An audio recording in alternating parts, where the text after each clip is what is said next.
বহুপাক্ষিক মঞ্চে নয়, ভারতের আমন্ত্রণে তারেক মোদি দ্বিপাক্ষিক বৈঠক চায় বাংলাদেশ। আগের চেয়ে ঢাকার উদ্বেগ বেশি অনুধাবন করছে দিল্লি, জানালেন পররাষ্ট্র উপদেষ্টা। পরিবেশ ধ্বংস, মাদক সহ নানা অপকর্মে জড়িত রোহিঙ্গারা অর্থনীতির ওপর তৈরি করেছে বড় চাপ, বললেন সেনা প্রধান। 2 বছরের মধ্যে নিয়ন্ত্রণের বাইরে যাওয়ার শঙ্কা। গ্যাসের অভাবে পাম্পে পাম্পে গাড়ির সারি, দীর্ঘ অপেক্ষায়ও মিলছে না চাহিদা মতো। মহেশখালীতে মার্কিন কোম্পানির এলএনজি টার্মিনাল বন্ধে ভোগান্তি আরও বাড়ার শঙ্কা। তারেক রহমান নরেন্দ্র মোদীর প্রথম বৈঠক কোনো বহুপাক্ষিক মঞ্চে নয়, ভারতের আমন্ত্রণে দ্বিপাক্ষিকভাবেই করতে চায় বাংলাদেশ।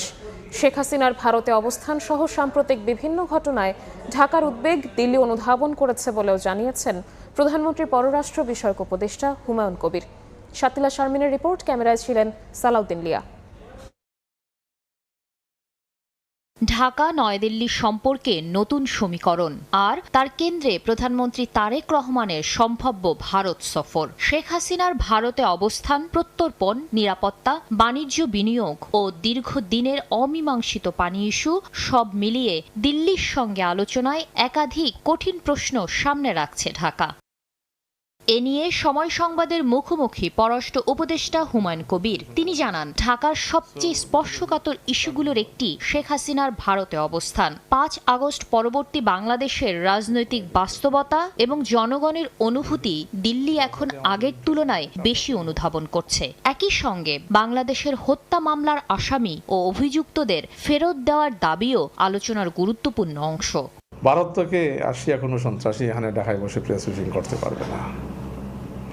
তো আমার এখানে যদি আমি জায়গা দিই না, প্রাইভেট হোক আর পাবলিক হোক, অন্যখানে কেন এটা টেররিস্টকে জায়গা দেওয়া হবে? ইট ওয়াজ এই insult to the people of Bangladesh allowing her this space. এই রিসেন্ট কয়েকদিন আমরা দেখতেছি ভারত থেকে মোটামুটি এটা পজিটিভ কথাবার্তা হচ্ছে, এবং একটা রিয়েলাইজেশন, স্ট্রং রিয়েলাইজেশন হয়েছে যে 5 অগাস্টে পালিয়ে যাওয়া স্বৈরাচার সন্ত্রাসী শেখ হাসিনা যে কথাবার্তা বলছে, এইটা বাংলাদেশের মানুষকে সেন্টিমেন্টকে হার্ট করেছে। And Bharat has noted that. Let us see, আলাপ আলোচনা তো করতে হবে, এবং পজিটিভলি দুই দেশের লিডারশিপ পজিটিভলি মাইন্ডসেট নিয়ে কাজ করলে সব সমস্যার সমাধান হইতে পারে। সব আলোচনা ছাপিয়ে প্রধানমন্ত্রী তারেক রহমানের ভারত সফরের আগে সামনে রাজনৈতিক গুরুত্বপূর্ণ প্রশ্ন। প্রধানমন্ত্রী নরেন্দ্র মোদীর সঙ্গে তার প্রথম শীর্ষ বৈঠক কোথায় হবে? এ বিষয়ে বাংলাদেশের অবস্থান স্পষ্ট। বহুপাক্ষিক মঞ্চে নয়, ভারতের আমন্ত্রণে তারেক মোদীর প্রথম বৈঠক চায় ঢাকা। সম্মানজনক স্থান থেকে আমন্ত্রণ হইতে হবে, এবং ন্যাশনাল ইন্টারেস্টের ভিত্তিতে, মিউচুয়াল রেসপেক্টের ভিত্তিতে, যদি আমরা যখন দেখবো the timing is right, we are willing to visit. দুইটা গুরুত্বপূর্ণ দেশ, we are neighbours, we should invite each other to our homes. প্রথম ভিজিট কেন ব্রিক্সের আওতায় হবে? প্রথম ভিজিট হবে ভারতের আমন্ত্রণে। It should be a bilateral, not in some multilateral forum. এই রাজনৈতিক বোঝাপড়া কতটা কার্যকর সম্পর্কে রূপ নেয় তার উপরই নির্ভর করছে সম্ভাব্য দিল্লি সফর ও পরবর্তী সমীকরণ। একসময় ছিলেন ঠাকুরগাঁওয়ের পৌর চেয়ারম্যান, এরপর রাজনীতির বন্ধুর পথে অনেকটা সময় শত নির্যাতন আর নিপীড়নের মধ্যেও দলকে আগলে রাখা বর্ষিয়ান রাজনীতিবিদ মির্জা ফখরুল ইসলাম আলমগীর এবার রাষ্ট্রপতির আসনে। তার বর্ণাঢ্য রাজনৈতিক জীবনের আদ্যপ্রান্ত জানাচ্ছেন আহমেদ সালিহিন। গুম করে দেয়, খুঁজে পাওয়া যায় না।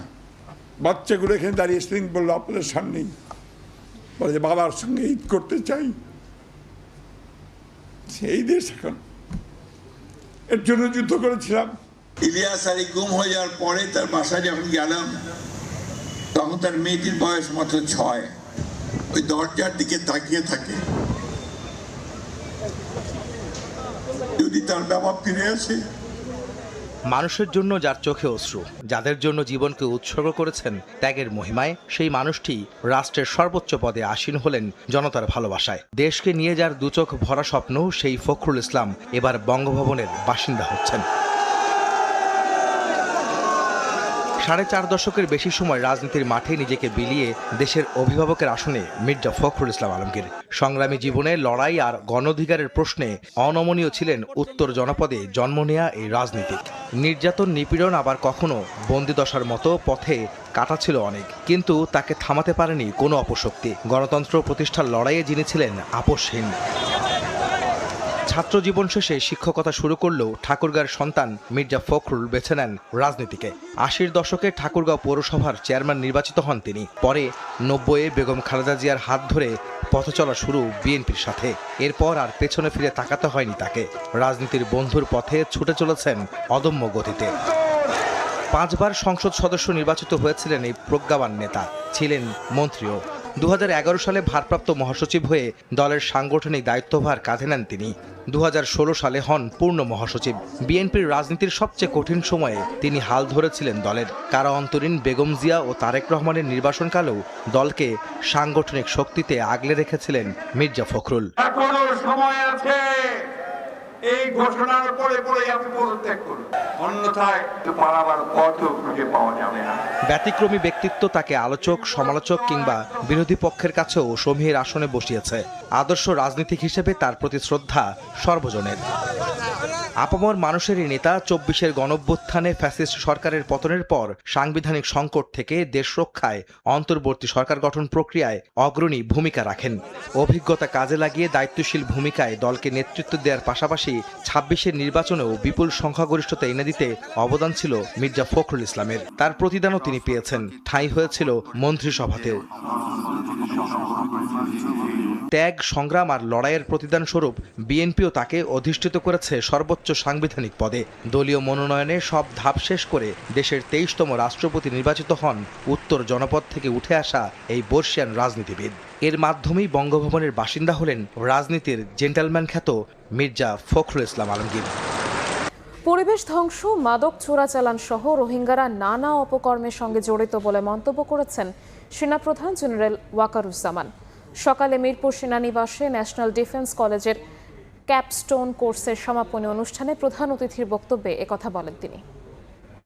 রোহিঙ্গা ইস্যুস কিভাবে আমাদের এফেক্ট করছে, ওই এলাকার এনভায়রনমেন্ট নষ্ট করা থেকে শুরু করে ইকোনমির উপরে হিউজ একটা প্রেশার, ড্রাগ ট্রাফিকিং, স্মাগলিং থেকে শুরু করে ওখানে অনেক ধরনের অপকর্ম চলছে।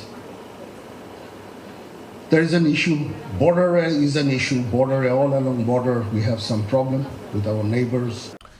গ্যাসের অভাবে পাম্পে পাম্পে যানবাহনের সারি, ঘন্টার পর ঘন্টা অপেক্ষা হয়ে মিলছে না চাহিদা মতো, আর এতে বিপাকে পড়েছেন গাড়ি চালক আর যাত্রীরা।